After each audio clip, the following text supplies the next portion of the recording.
Primeiramente, eu queria começar a fazer como o João Victor, agradecendo, né?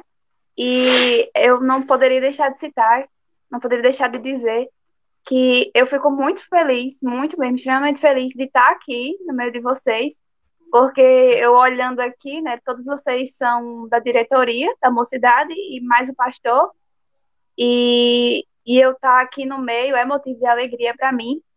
E quando falaram, convidaram, né, para essa programação, que era para dar um testemunho sobre esse período e sobre ter dirigido as lives, as programações nesse período, duas coisas me vieram à cabeça assim na hora, e é o que eu queria compartilhar com vocês aqui, que na verdade são duas lições, dois ensinamentos que eu tomei para mim nesse período. São duas coisas que eu aprendi e que a cada dia eu continuo aprendendo e eu quero continuar aprendendo ainda mais sobre essas duas coisas. Primeiramente, né, eu já tinha chegado até a conversar, não sei se foi com Geniane, talvez tenha sido, se eu não me engano, que eu tinha chegado a conversar com ela que a gente às vezes oferta muito pouco para Deus e isso ficou muito visível agora nesse período de pandemia, porque tudo mudou assim, enquanto isso de organizar programações e de estar distante fisicamente, é, e era necessário que a gente saísse do que a gente estava habituado a fazer, do que era a nossa zona de conforto ali, para poder lançar mão de ferramentas novas, de coisas novas.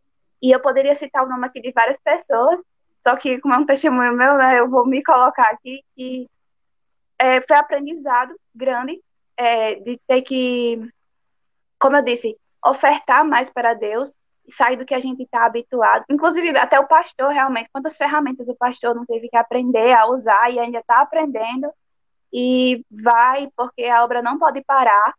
E, como diz a Seara, ainda os trabalhadores são poucos, então a gente precisa lançar a mão mesmo das coisas quando os desafios vêm, porque Deus está conosco, né? E, inclusive, esse é o tema dessa noite, né?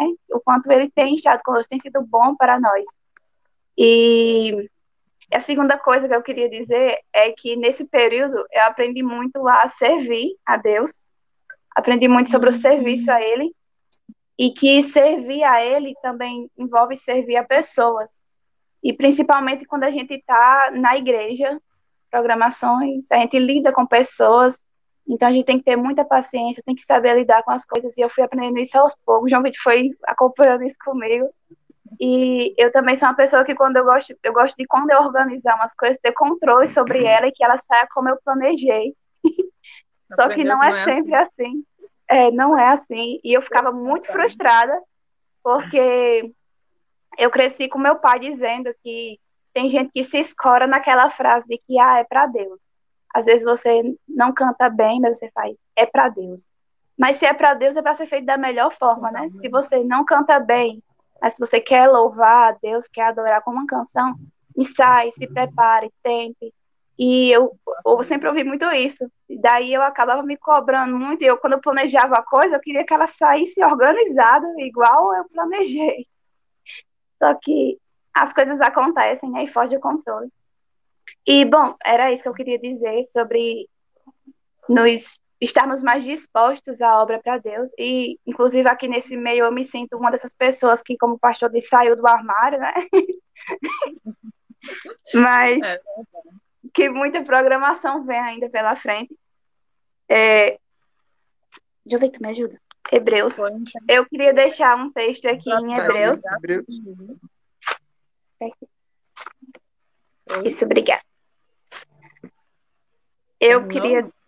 Sim, vai. Eu vou só ler uma coisa aqui. Hebreus capítulo 4. Não é muito nessa linha, mas Hebreus 4,14 lembra que a gente deve ter fé em Cristo, em Deus, que a gente tem um consolador e tem quem esteja conosco. Hebreus 4,14 diz assim: Tendo, pois, a Jesus, o Filho de Deus, como grande sumo sacerdote que penetrou os céus, conservemos firmes a nossa confissão. Porque não temos sumo sacerdote que não possa compadecer-se das nossas fraquezas. Antes, foi ele tentado em todas as coisas, à nossa semelhança, mas sem pecado. Acheguemo-nos, portanto, confiadamente, junto ao trono da graça, a fim de recebermos misericórdia e acharmos graça para socorro em ocasião oportuna. Então, era isso que eu queria dizer, que temos um Deus conosco, então que a gente se achegue a Ele sempre.